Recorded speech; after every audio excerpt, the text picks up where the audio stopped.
If you're a normal person with a normal wage and a normal income and you're focusing on investments, you're making a big mistake, because there's no way you can invest 500 pounds that's going to grow into, maybe you could pull off a lottery win shitcoin pump or something. But in general, with anything normal outside of this clown world garbage, which has vanished because the real world's back, because the last 2 years have been clown world. Now the real world's back and it's hard to make money again. There's nothing you can put 500 pounds in without doing any work, and it's just going to blow up and it's going to make you a millionaire, right? So if you don't have significant money to invest, you shouldn't be focusing on investments. You should be focusing on how to make more money. Let's say you're a normal person, you're working a normal job, you're making $4,000 a month, and you pay all your bills and you're left with $1,000 a month. And then in your spare time, you're worried about how to spend that or how to invest that $1,000 a month. Right. I think that's a waste of time. You should be far more worried about spending your time trying to make more money. Yeah, because 100%. $1,000 a month, it's just not enough money. Invest in knowledge or something like that. But investing in a coin, like I said, unless it's a lottery win. And before I go on to answer the question, I do want to make something clear.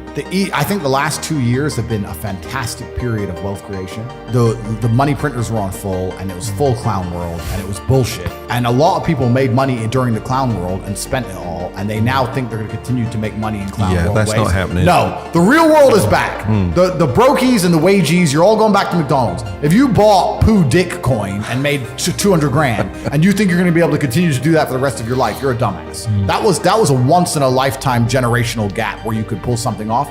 And now it's back to the hard times. Even all the big tech companies, and the tech companies make money from the sky for free with pixels.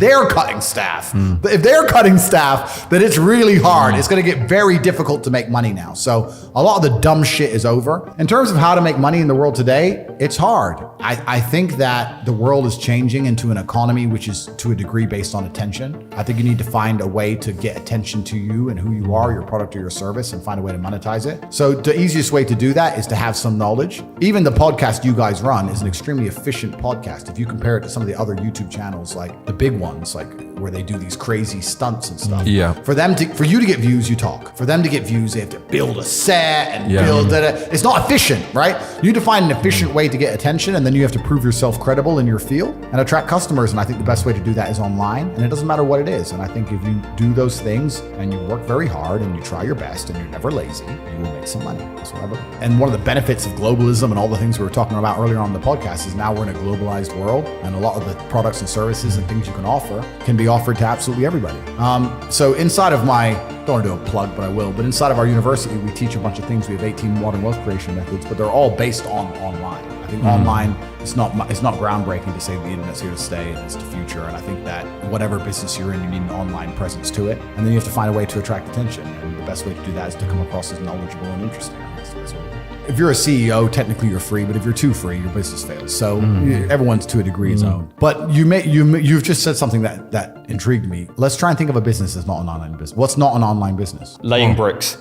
Laying bricks, building. Cutting hair. Oh, cutting hair. Yeah, so cutting hair is not an online business. Then you have to define what an online business is, because if you start attracting attention online, I guess you could say it's an online business. But let's try and think about something that's purely online. You're gonna have to find a problem to solve. So if you're a hairdresser, you can either solve the problem of teaching people how to cut their own hair, which most people are probably not gonna be that interested in, or something that goes wrong with hair. So you can say, I'm a hairdresser, I've been a hairdresser for a long time. I've identified men that have male balding patterns that go wrong, or women whose hair is damaged by dye and that can go wrong, etc. I've been a hairdresser for ages. Here's my Instagram page of all the hairs I've cut, and here's the way I can help you. You can start a YouTube channel that shows all the, you can come up with some healthcare, some hair thing. You could literally get some cream from X place and add in some avocado oil, some garbage, say it helps people and say it helps their hair. You've been around for a long time and you can establish credibility. You establish credibility based on the fact that you cut hair, you've been around for ages and you know exactly what you're talking about. You have this cream, you have this product now that has helped X amount of customers. You can give it to your customers and they can start to give you reviews and say, yeah, it works fantastically. You can sell it by your Instagram page for $7 or all day. Anything can be done.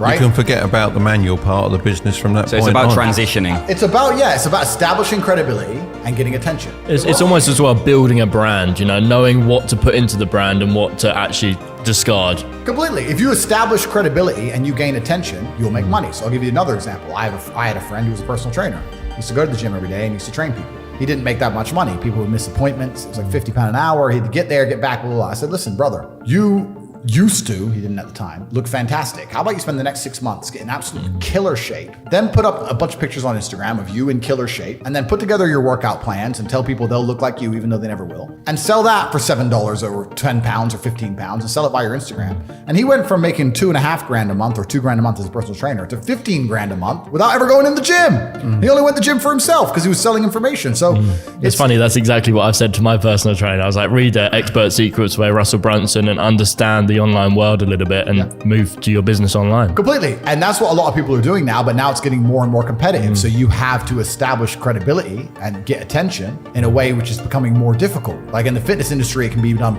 purely on how you look. You can get some credibility and attention. But especially in the business world now, you have to be very knowledgeable. You have to be because that's the way things go when they get competitive, which is fine. But this all goes back and ties into what we were saying earlier on. If you're not trying your best and working hard and paying attention, then you're going to get wrecked.